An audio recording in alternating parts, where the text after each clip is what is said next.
back to I Bought a Microphone. It's good to see you again. Trying to get back on my regular recording schedule, so I was like 3 weeks behind-ish, so I'm recording this one a week after the last one, and hopefully I'll be back on track from now. Do them every 2 weeks-ish like I've been doing. You know, holidays notwithstanding, and I'll try to warn those ahead of time just so you're not wondering if I've given up completely, because I'm sure some of you are expecting that I do that. I made it to 20 episodes. That's pretty cool. I think I made a lot of strides as far as my recording techniques and my sound quality, and as far as the process to which I use for this, I still kind of wing it, which is something I'm going to start working on. I actually have topics that I've set for the next couple of ones, rather than just floating from topic to topic to see how that goes. I haven't really fleshed out those, like delved into subtopics. Like the Chronicles of Amber, like I'm a big fan of that, but it's been at probably 10 years since I've read all of them. I don't know. I can't remember. I've read them all over a series of years, but so I'm gonna have to refresh myself with the basic plot lines. Like I know the basic premise of those, and it's a really cool concept, but not fluent on the plot as much as I could be. I know the basic thrust of the two series. One involves Eric, the other involves his son, but so anyway, we'll get to that, and I'll make sure to do a little research before I get back into that, so I can give you my full what I really dug about both of those series. I mean, the whole thing is the Chronicles of Amber, but it's basically follows two different protagonists through it. But anyway, let's not worry about the Chronicles of Amber right now.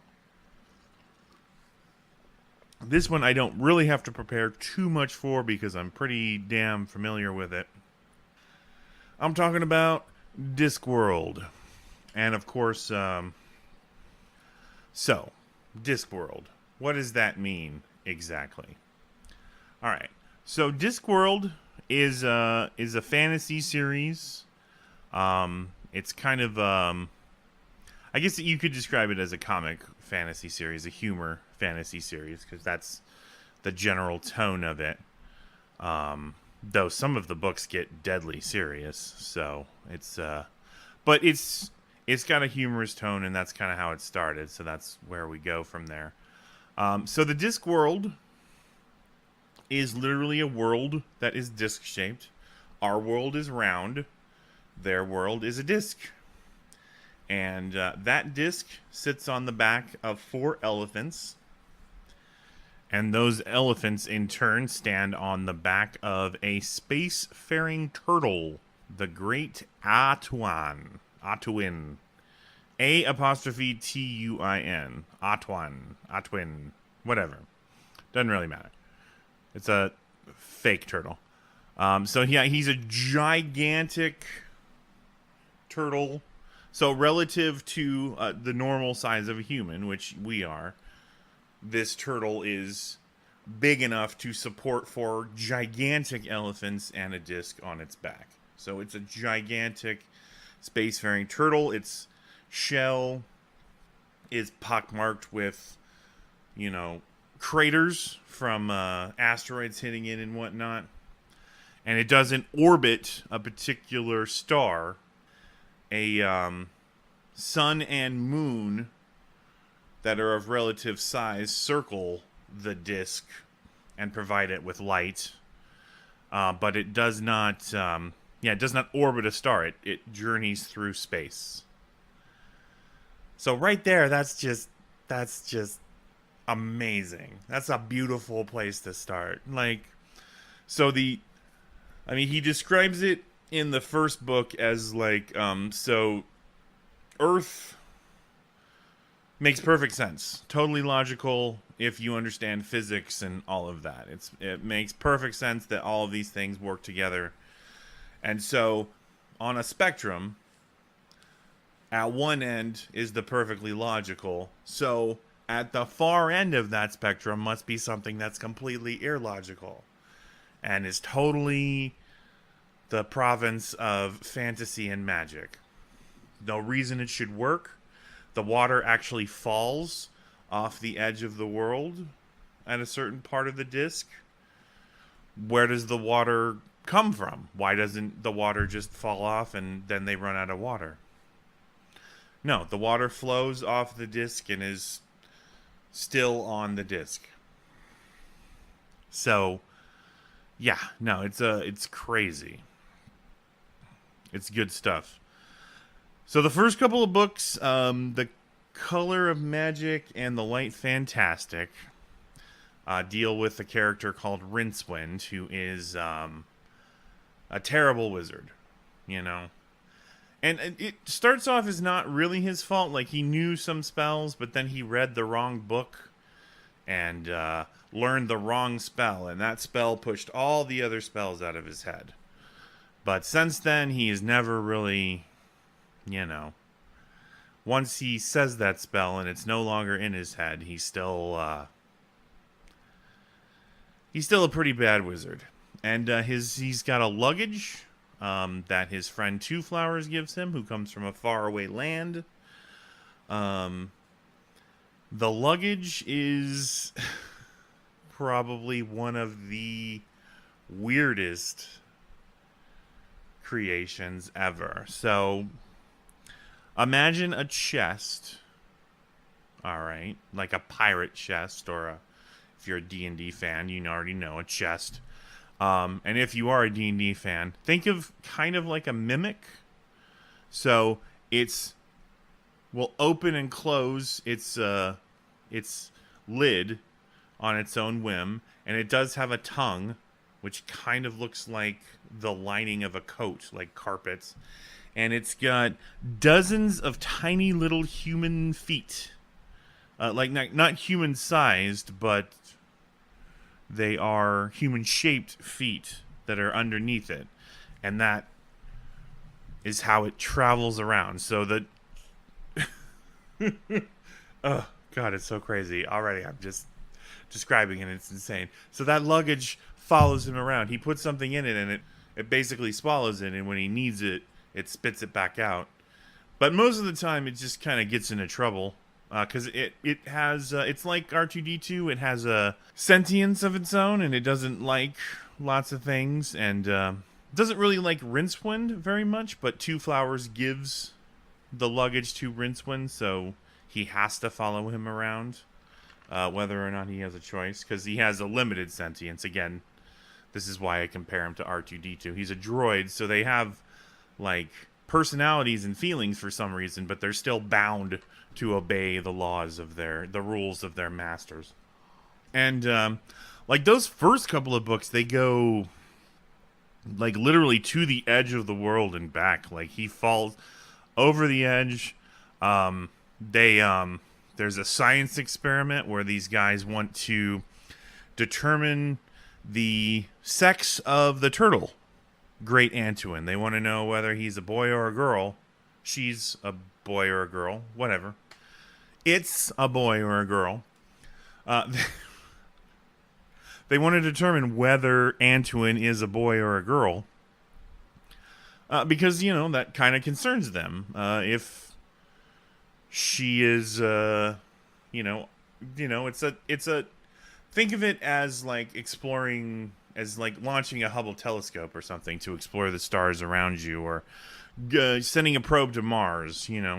They're trying to learn, like, is Antuin on her way somewhere to lay eggs, or is she a space turtle and on their way to fertilize some eggs, or and what would that journey even look like, and what gigantic place would they go to that a space turtle would actually even lay eggs?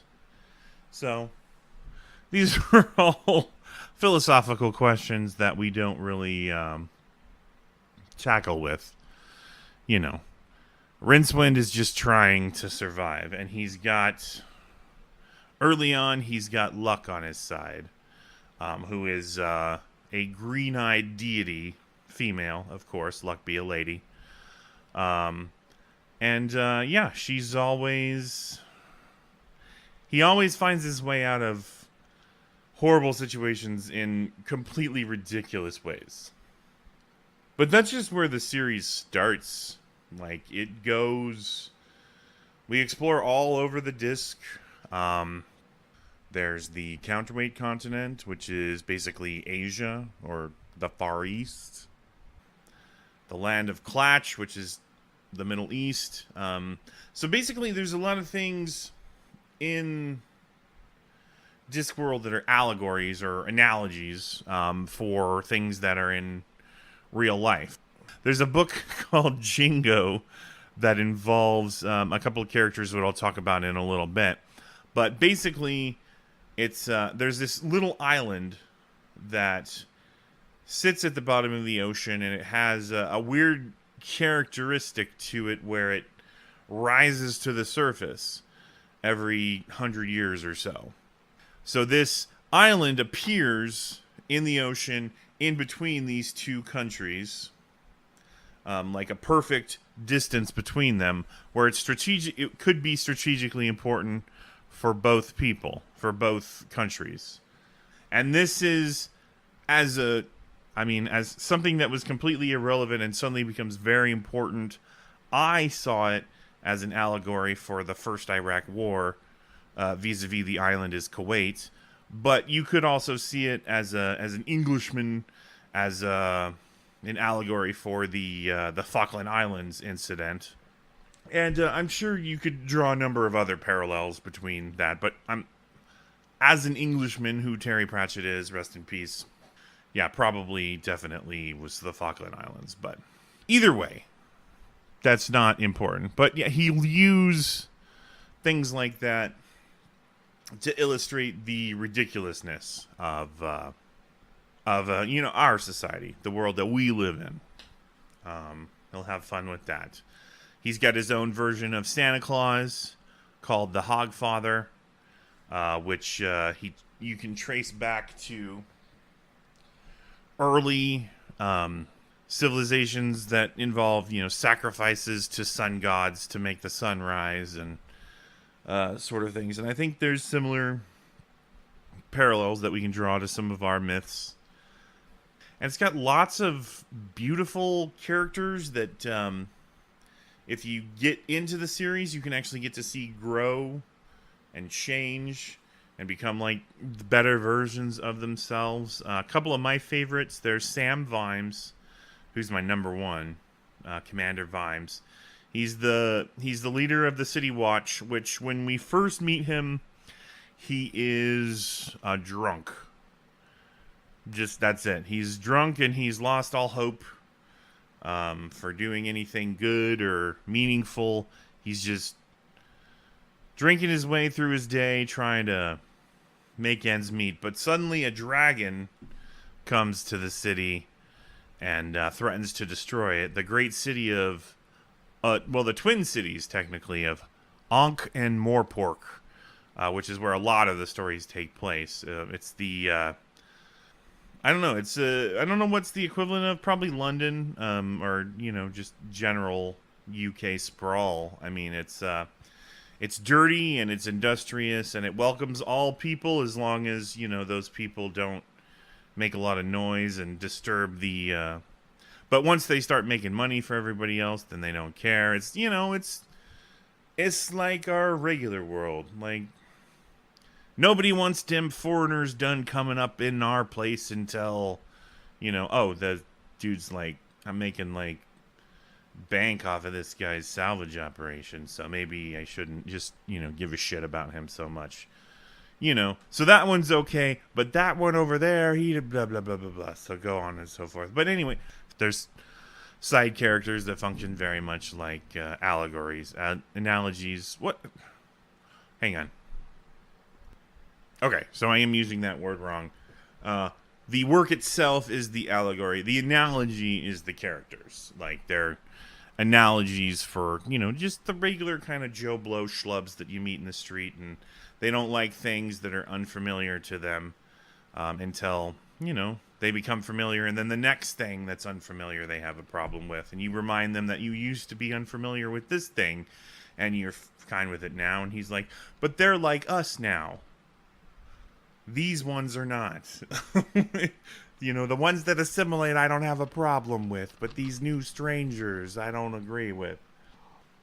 So a lot of the stories have themes like that, outsiders becoming accepted and whatnot. But, and again, you don't need to read these in order to really appreciate them. Each book is set up so that even if you didn't read the first Sam Vimes story, the next one will be just as meaningful. And I didn't read them in order exactly when I first started. Once I read a couple of them and fell in love with them, then I actually started reading them in order. But I'm a nerd, so you don't have to do it like me. I'll give you a couple of my favorites, and those are the ones that you should read. And if you do appreciate them, then read more. So yeah, Sam Vimes, he's a drunk and he's a loser and he's given up all hope. A dragon comes to destroy the city, and also at the same time, a handsome young man, a blonde man with a sword, a perfectly normal sword that has no magical qualities about it whatsoever, wink wink, nudge nudge, shows up at the city and wants to join the watch. And that's Captain Carrot. He is a dwarf, which is funny because he's actually he was born a human, and he's like 6'5", golden blonde hair, fucking beautiful human being specimen. But he was raised by dwarves and has passed all the rituals that all dwarves have to pass in order to go from childhood to adulthood. So in all respects, inside he's a dwarf, but outside he is this, amazing human. And it's hinted that he may or may not come from a divine lineage. Nobody knows. Nobody cares. It's not important. Ankh-Morpork is not a monarchy. It's a tyranny, technically. It's run by a patrician, is his title, Vetinari. He's the sole ruler of the city and has total control over everybody, but he's surprisingly democratic. Like, there's times when he will put his foot down, but he's aware that he's only in power as long as the people that he controls, don't lose the things that they love and cherish every day. He could so easily slip out of power. And he's honestly, surprisingly, for a tyrant, pretty prepared to do what's right. Interested in doing what's right. What's best for his city, especially. Though he's definitely not against getting his hands dirty. And then there's a lot of books that follow the character of Death, who is exactly what you think he is. He's death. He's the personification of death. And he doesn't show up for everybody who dies. I mean, that's completely unnecessary, and why would he need to do that? But for very important people who die, for important deaths that have significance on world events, he's there, and he swings the scythe. The scythe is for pretty much everybody, but he has a sword that he uses for royalty, for very special people who happen to be killed or die. Usually killed, I guess. Because that's usually... An important death for a royal is usually their assassination. Like, if you're on your deathbed, then everybody knows you're going. And everybody knows who's next. There's not a lot of hesitation there. And Death has a granddaughter, Susan Stohelit. It's a complicated story, and I won't go into the details because I want you to learn some of this on your own. But Death had an adopted daughter, and she married his apprentice, and they had a daughter. So, by the transitive property, he is her granddaughter. And she's a governess at one point. And she's like, the way she's described, she's wicked awesome. She's got the Bride of Frankenstein thing going. She's got a white streak in her hair, and the rest of it's black. And she don't take no shit. She has some of Death's abilities, not all of them, but just by nature of being a child of somebody who lived in a supernatural realm, she's got a little bit of weirdness about her. She's a cool character. She comes up in the Hogfather story. One of my favorites about her, who's the Santa Claus allegory I talked about earlier. Yeah, so the world, it's just a great, I don't even know where to begin. And it progresses, like you can actually, over the, so the first book was in 83, a year after I was born. And the last book was in 2015. That's the year that he died.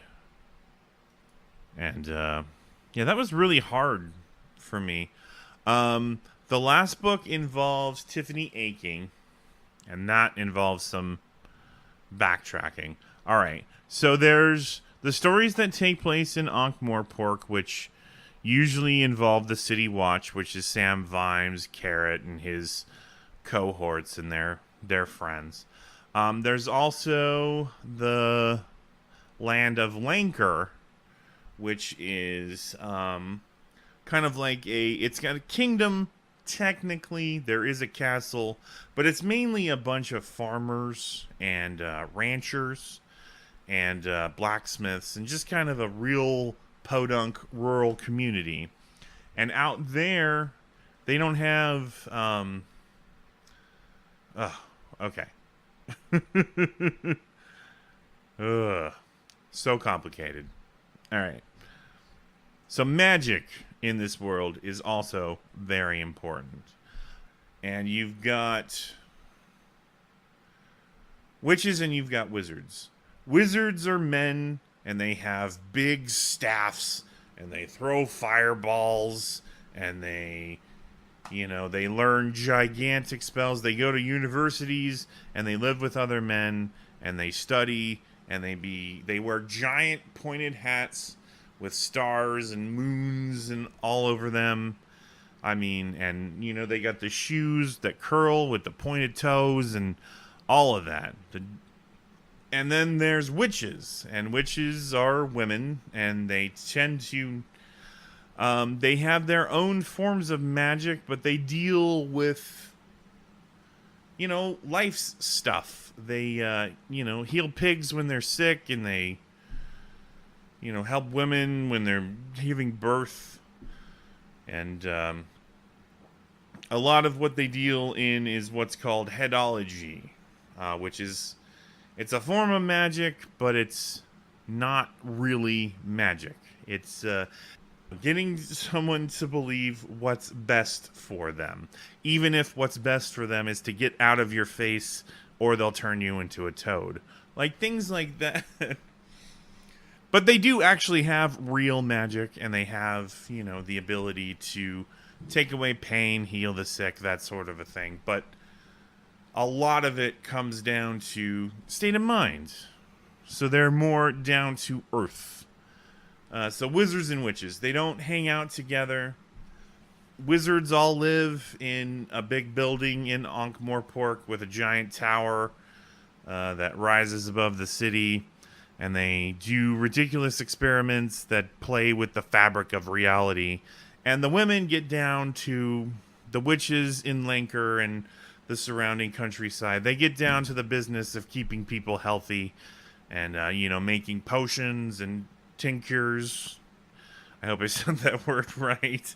And ointments and whatnot to cure ailments and shit like that. The stuff that people can actually use rather than making gigantic computational magic boxes that can unravel the fabric of nature. I have a cough. Help me with that. So there's Granny Weatherwax, and she's the main. She's deemed to be the most powerful witch in the Lanker region, and she's well regarded by her sisters. And then there's Nanny Og, who is Granny Weatherwax's oldest friend, and is she's a dirty old woman. Like she's got like several dozen kids and several more dozen grandkids, and she's not shy about the reproductive arts and how important they are, and she's also the owner of the most evil cat in the world, the one-eyed Grebo, who is a male cat, and supposedly he has legions of children throughout Lanker's countryside, and super, super mean and terrible. But Nanny Og just says that he's a fuzzy little woogums, and totally no harm to anybody. And then there's a series of other third witches, because a witch's coven must always have three. Three's a magic number, blah, blah, blah, blah, blah. So not a big detail there. But later on, they bring in another important witch, Tiffany Aching, who is has absolutely no interest in becoming a witch. But one day the elves invade her village. And elves in the Discworld are not pretty little beautiful dancing, singing, fucking Tolkien elves who live forever and look beautiful and, just don't give a shit about anybody. No, elves are vicious, torturing people who giggle while they twist nails and screws into your flesh. So yeah, her village gets invaded by elves, and her brother gets taken, and she has to rescue him because it was her job, it was her responsibility to keep him safe. So she doesn't go in looking to be a witch, but she does exhibit some witchy tendencies. So Granny Weatherwax and the other witches take it upon themselves to get her tutored, and she becomes more powerful. And the actual last book in the series is about her, and it's a good one. And it's actually it was a bittersweet moment. And it's it feels, and I don't think that was on accident. It kind of feels like a goodbye, because shortly after that, he died. He was done. And that's, there were rumors that he took his own life because he was fading away from Alzheimer's. Supposedly, he died of natural causes. Who knows which is true? I don't care either way. It was, for me it was hard. Harder than, even like David Bowie or Alan Rickman were.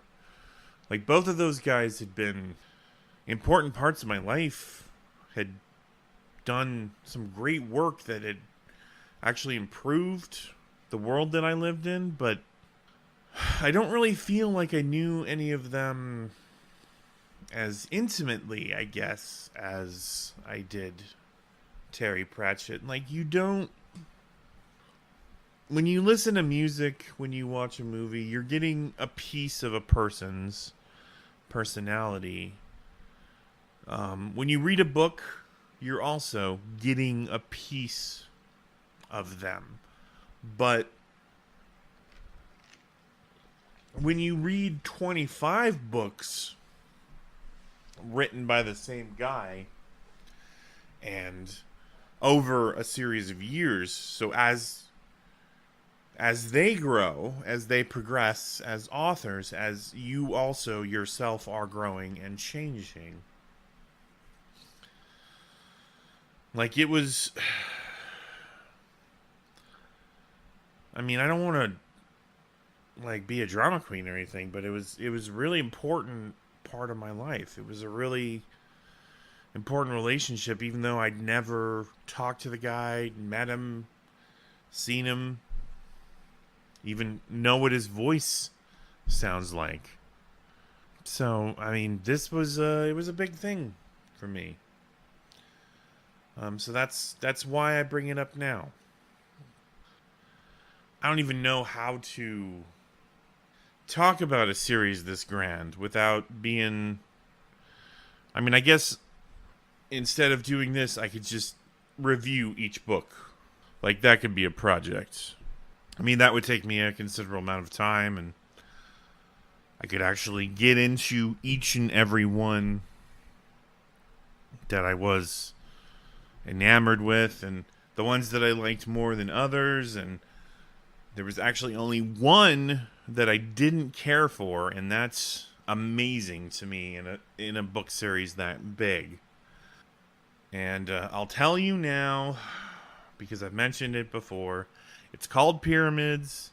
It's got some problems. The main character is completely unlikable, which is not usual for his books. He usually makes you root for whoever it is, whether no matter how incompetent or stupid or whatever they are, oblivious, doesn't matter. Usually you root for them. This guy, Tepik, I wasn't crazy about them. But I do recommend reading it because there is a pretty amusing parts, a couple of amusing parts with the greatest mathematician in the world. And I'm not going to spoil it for you what that means, but it's worth reading just for that. And also saying that you've read all of them. Because, I mean, I couldn't say that if I hadn't. And yeah, so I talked about growth, and that led into my almost crying over the loss of Terry Pratchett. But the world progresses, too. Like, as the writer progresses, the world changes. He introduces semaphore technology becomes really important in that universe because you can make. They don't have electricity in the traditional sense, but they do have the ability to make lights, so they can send messages over long distances using the semaphore towers, and that becomes like a really important technology. And then later on, they developed new machines that revolutionize, and it was becoming a world of magic where the only people capable of great things were wizards, and wizards never did anything because magic's cost was so high. Where normal people were able to do great things, and nobody even needed wizards anymore. It was, it's really good stuff. Oh, and by the way, I said 25. It's actually 41 books.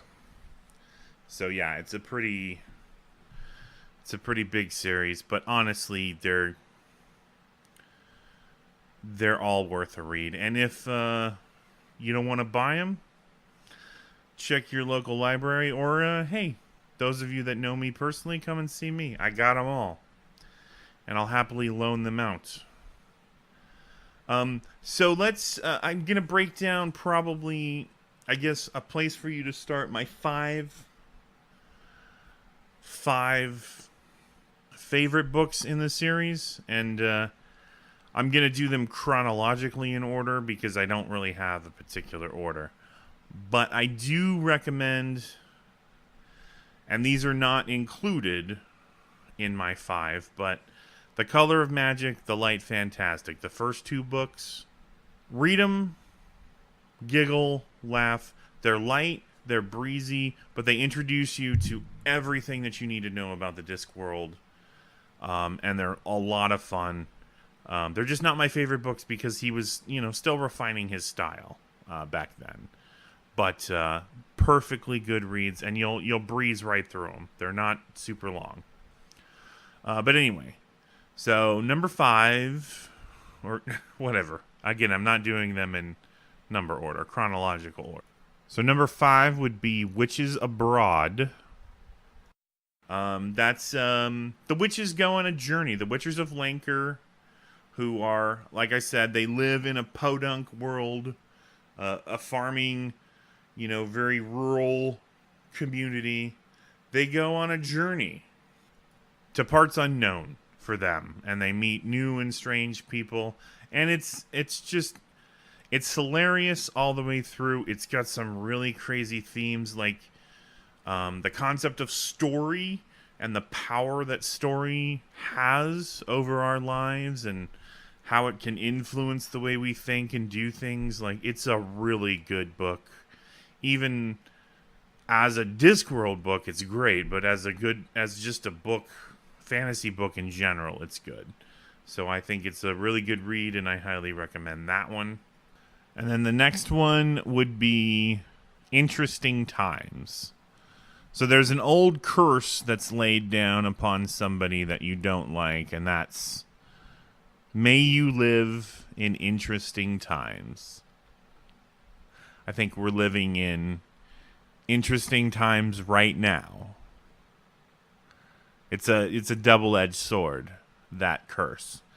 So that's Rincewind gets sent on a journey to a faraway land. He meets his old friend Two Flowers and has to help, has to survive. He's a man out of his element, and he's got to survive. And it's a really fun book. It involves a character called Cohen the Barbarian, who's been renowned throughout the land for the past 70 years. And nobody questions that he's been renowned for 70 years. When you meet him, he is like an 85-year-old man. He still swings the broadsword, and he still leaps from tree to tree, and he still wears the loincloth of the barbarian, but he's getting on in years, and his teeth aren't as good as they have been, and Cohen the Barbarian, he's a great character. He appears in another story or two. He's so yeah, that's a really good one. And then there's Jingo, which I mentioned, so I won't go too deep into it.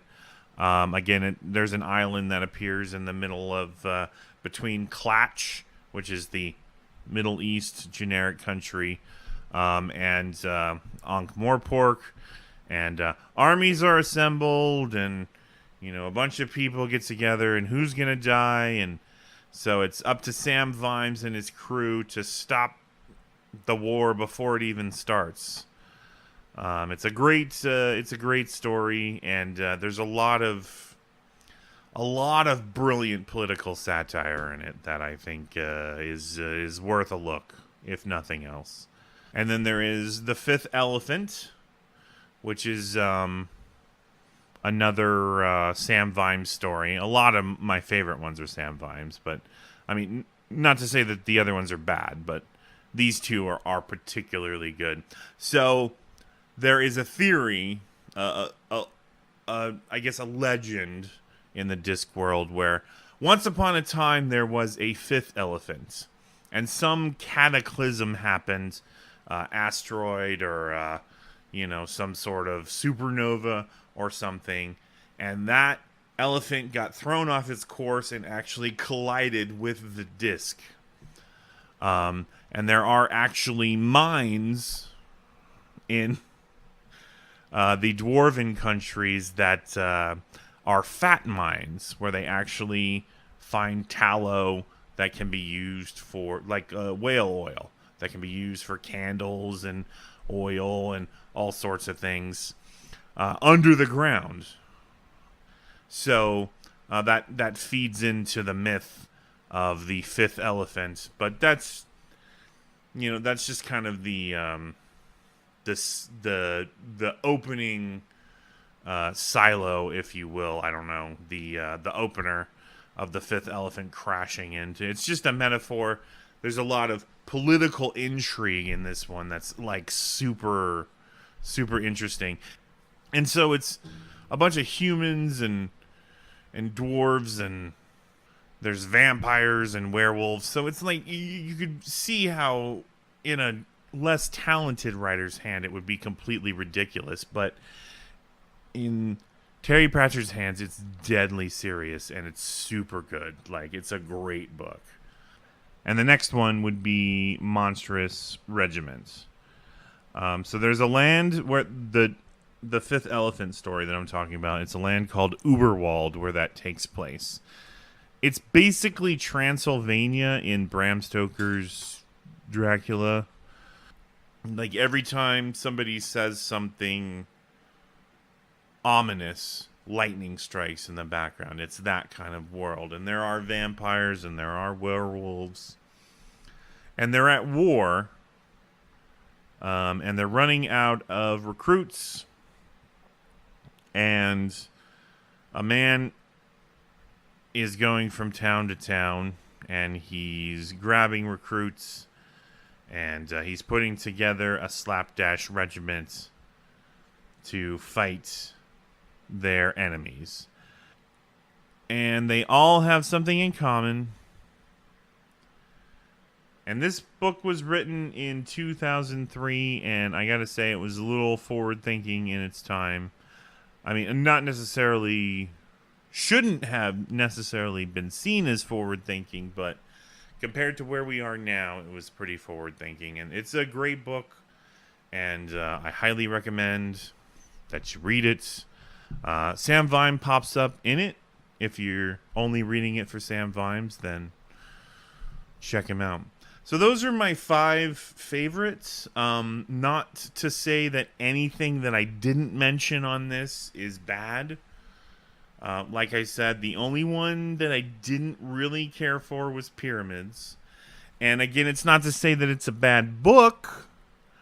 I didn't like the main character. I found his motivations really shallow and horrible and irritating. So maybe in that way it is a really good book, because the character that he was portraying was a real unlikable douchebag, and I didn't like him. And I found following his journeys throughout the story really unpleasant. But for everything else, I mean, there's so much I didn't get into.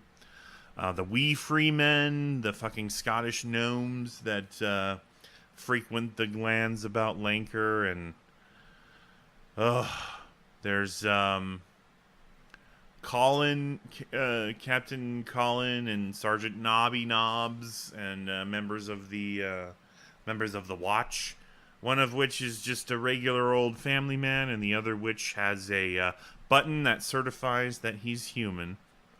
And then there's the golems, and there's the trolls, and the dwarves, and just the... it's such a rich tapestry, and honestly, trying to cover it even in the 40-ish minutes that I've done here is ridiculous. But I wanted to give you a taste of what it is and why I care about it. Because it is... I mean... it may seem like a nerdy thing for a dude to care about, a book series, but like I said, they actually grow and they progress, and I felt like they were part of the journey that my life was from when I discovered them for the 11 years that I read them until the last book came out.